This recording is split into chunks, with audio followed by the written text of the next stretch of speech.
Hello all. Here we are in week two. This week I will be discussing and you'll be reviewing articles and or videos related to human origins and the birth of so-called civilization. Um, Little caveat real quick. Every culture has its own human origin or creation story. Every single culture has a creation story. Like the Adam and Eve story, many California Native Americans have a story about a raven and a coyote kind of tricking each other and forming humans. A lot of times that raven-coyote relationship is key with California natives. Anthropology also has a creation story, as well as civilization itself. A couple housekeeping things before I get started. Make sure that when you do the discussion post that you post a original thought and then you reply to some other classmates. That's how you get the full credit. Otherwise, you only get half credit on the post. The human origin or the paleoanthropology video that I have posted is 2 hours long. It's very long. I don't think that you need to get through the whole thing. However, it's really, really well done. So I suggest you do watch it. And my video this week is probably only going to be about a half hour, so that video kind of supplements a lot of what I'm going to say. There are human family trees that are much more updated in that video than what I'm going to show you. So I'm going to do a quick overview of human origins.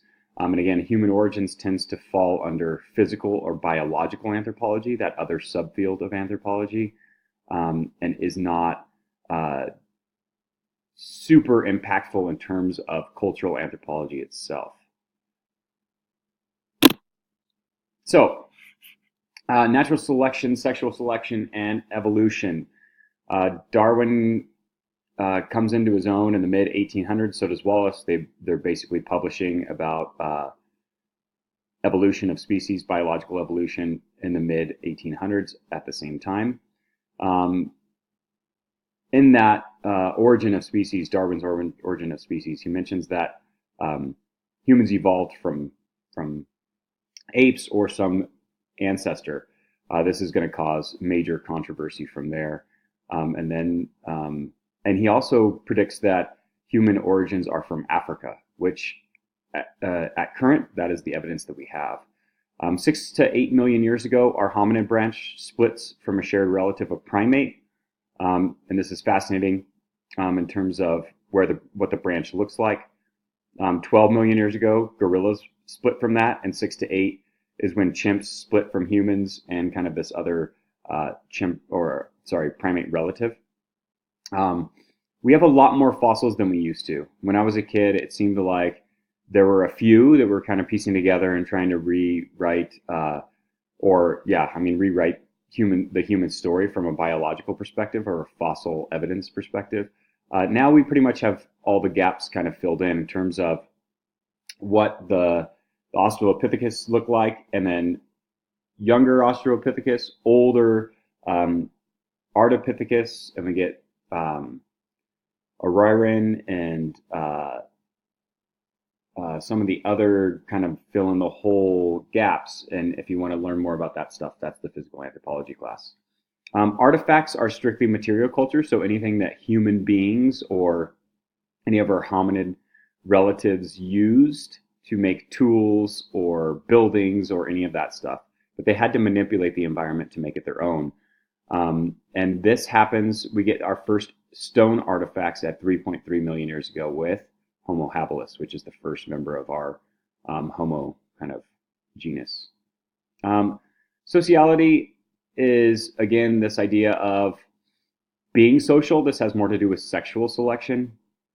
Sometimes sexual selection is not just based on physicality or strength or perceived strength. A lot of times, especially in our current society, it might be on economics or jobs or family or some interesting things like that. And again, this is pretty much true even in the past. Culture played a big role in sexual selection. Culture determines what is beautiful. And we can see that if we look back through time and some of what was considered beauty in the 1800s and 1900s, we can see a shift in what that looks like. And culture creates that structure. It's not just a universal kind of biological perspective. Foraging and scavenging, this is how most of our relatives and ancestors subsisted. And really a lot of it had to do with if you wanted protein sources other than bugs, scavenging was the way to do it. Remember, if we're talking about the African savanna, it's easier to follow a lion who is about to kill a zebra than it is for us to run down a zebra. So if we were to track that kind of interaction in terms of predator-prey, wait for the lion to kill the zebra, and then scare off the lion because 20 human beings or hominids can make a bunch of noise with banging sticks together or whatever. We're pretty efficient at scaring other creatures off with the weirdness that we can create with our voices and or tools and or instruments. So a lot of times protein was scavenged, especially prior to 1 million years ago. Homo erectus is on the planet a full 1 million years before we have evidence of hunting. And a lot of our Homo sapiens relatives they also scavenged too. They didn't do a lot of hunting. Types of diets of primates. So again, this is the kind of the run through of the physical anthropology stuff. Frugivores eat primarily fruit. Folivores eat mainly leaves. Insectivores eat insects. Gummivores eat gums and saps from plants and trees. Omnivores eat everything. Carnivores eat meat and other animals. So in the primate world, we actually see mostly frugivores and folivores. There are a lot of those will supplement with insectivore and insects as well. Again, we're considered omnivores because we eat everything. However, I think there's been some interesting pushes towards protein and animal protein, and this idea that we have canines for eating meat is completely false, and that gorillas have much larger canines than us, but they tend to be frugivores and folivores. They don't even eat meat. The canines are actually for sexual selection. So yeah, this is what the diets of primates look like. Again, there's not a true carnivore primate. Chimpanzees probably eat the most meat of any of the other primate relatives, and they eat bush babies, and they actually use tools or spears to hunt them. So some interesting things about primates, which is, again, covered in the physical anthropology class at detail. The great apes, the 4 types of great apes we're talking about are chimps. Their very close relative and our very close relative, bonobos. And then we have orangutans and gorillas. Brachiation is a form of arboreal travel, using 4 limbs to swing from tree to tree. This is humans on a monkey boar. When we're young, we're very good at it, and when we get older, we're not so good at it. Again, it has a lot to do with limberness and strength and weight and whatnot. Knuckle walking is what you see gorillas and chimps do. They're not considered bipedal, right, because they take breaks and they walk on their knuckles on their arms. Non-human primates also have culture. Macaques teach the young to wash food. And this is a cleansing issue. And also chimpanzees teach each other how to use tools. Barut Galdikas is in your book and discussed at length orangutans preservation, and that's in Indonesia.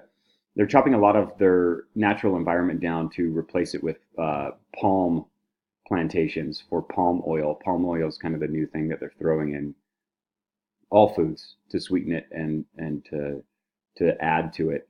And Indonesia is having a huge problem in terms of it is a global problem because the orangutans are really threatened. Orangutans live in on these islands in Indonesia. If you wipe out the environment, they're pretty much gone.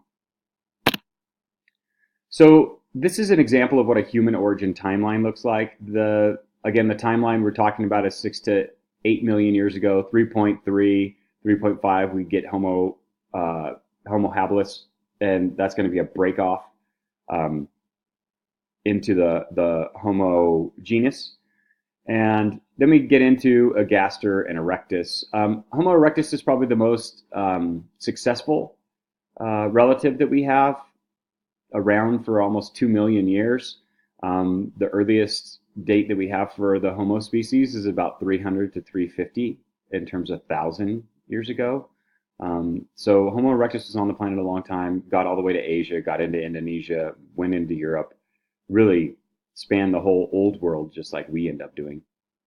Hominids are any of our relatives. So again, this includes Australopithecus, um, afarensis. So any of these that you see on this sheet are basically hominids. Now, I don't know that they necessarily put Auroran tungenensis or Sahelanthropus cacadensis on the hominin line, but they're there. So we tend to put them there. These would be an example of the so-called kind of missing links.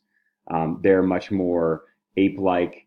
They spend time in the trees, but they're bipedal, it looks like. So some interesting kind of crossover in terms of the um, uh, ape human connection.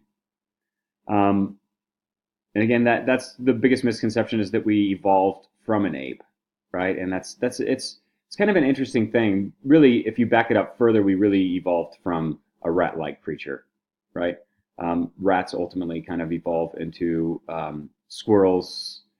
Then you get squirrels into like raccoons, and then we start to see it about 53 million years ago, a raccoon-like creature kind of turning more into a primate with opposable thumbs and post-orbital bar. So this starts to fill in. The Homo line again is about 3.5 million, stretches all the way to us. Neanderthal is about the same time period as us, 350. They die out about 40 to 30,000 years ago. Except they didn't die out because actually most of us have some Neanderthal DNA in us, about 2% actually. And human diaspora means where did humans get to on the planet? And it's basically everywhere at this point. We spread out all over the planet. Um, and dating techniques get a little bit more technical. I'm not going to go into a ton of them. Again, carbon-14 is kind of the most common that people use. Dendrochronography is measuring tree rings. That's very accurate in terms of dating. Obsidian hydration also can date kind of stone tools. We get potassium argon dating, which is very accurate as well. And this is for much further back sites. So when people say, oh, but carbon-14 can only go back 40 to 50,000 years, that might be true in terms of accuracy, but they've gotten very good at stretching carbon-14, but also there's potassium argon. There's a bunch of other sciencey kinds of ways of dating, which I cover extensively in the physical class. I put up here the people of Flores. There's a great little video on YouTube about Homo floresiensis, and it's like the Hobbit relative, and you can see him up there. It's very small, like 3 feet tall. They lived on the island of Flores, where there were also miniature elephants. Again, if you're smaller, you use less resources, so it makes sense to be smaller on an island. But they're starting to date that site to hundreds of thousands of years ago, and then just dying off 30,000 years ago with kind of humans coming in. Another version of a timeline. 6 steps to humanness. This is really what we talk about again in physical anthropology, which is what sets us apart from others, right? Bipedalism, 6 million years ago. This is when we get Australopithecus. Non-honing chewing, which is basically you don't have the space in your teeth, so your mouth kind of moves this way. It doesn't like you're not chomping this way and making space for your canines. If you look at a gorilla skeleton or their jaw, you can see that space in between the canines and their next set of teeth. Speech, 2.5 million years ago. So we basically give credit to Homo erectus as and possibly habilis having speech. And again, speech is kind of an interesting thing, right? Like language is not unique to humans. Dolphins have a language.